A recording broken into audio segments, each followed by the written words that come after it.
গত কয়েকদিন ধরে অস্ট্রেলিয়া ইসরায়েলের সম্পর্কের টানাপোড়েন চলছে। তার মধ্যে অস্ট্রেলিয়ার প্রধানমন্ত্রী অ্যান্টনি আলবানিজের বিরুদ্ধে ইসরায়েলের সঙ্গে বিশ্বাসঘাতকতা করার অভিযোগ এনেছেন ইসরায়েলি প্রধানমন্ত্রী বেনিয়ামিন নেতানিয়াহু। আলবানিজকে ইতিহাস মনে রাখবে একজন দুর্বল রাজনীতিক হিসেবে বলেও মন্তব্য করেন নেতানিয়াহু।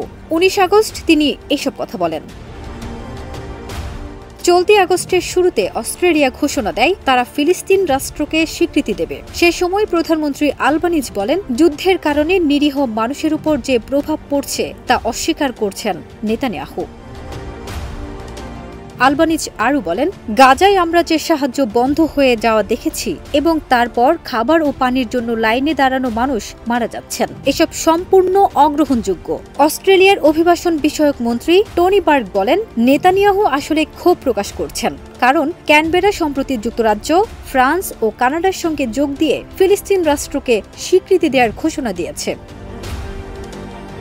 অস্ট্রেলিয়া ইসরায়েল কূটনৈতিক টানাপোড়েন শুরু হয় ১৮ আগস্ট। এর আগে অস্ট্রেলিয়া নেতানিয়াহুর ক্ষমতাসীন জোটের এক কট্টরপন্থী সদস্যকে দেশটিতে প্রবেশের নিষেধাজ্ঞা দেয়। জবাবে ইসরায়েল ফিলিস্তিনি কর্তৃপক্ষের জন্য নিযুক্ত অস্ট্রেলীয় প্রতিনিধিদের ভিসা বাতিল করে।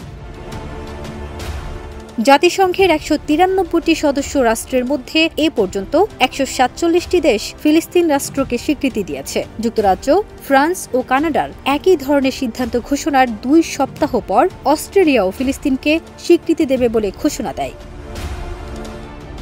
এ ঘোষণার পর নেতানিয়াহু যুক্তরাজ্যের প্রধানমন্ত্রী কিয়ার স্টারমার, ফ্রান্সের প্রধানমন্ত্রী এমানুয়েল মাখু আর কানাডার প্রধানমন্ত্রী মার্ক কার্নিকে তীব্র ভাষায় আক্রমণ করেন। তিনি তাদের গণহত্যাকারী, ধর্ষক, শিশু হত্যাকারী আর অপহরণকারীদের পাশে দাঁড়ানোর জন্য অভিযুক্ত করেন। ফারজানা নিকিতা, দেশ রূপান্তর।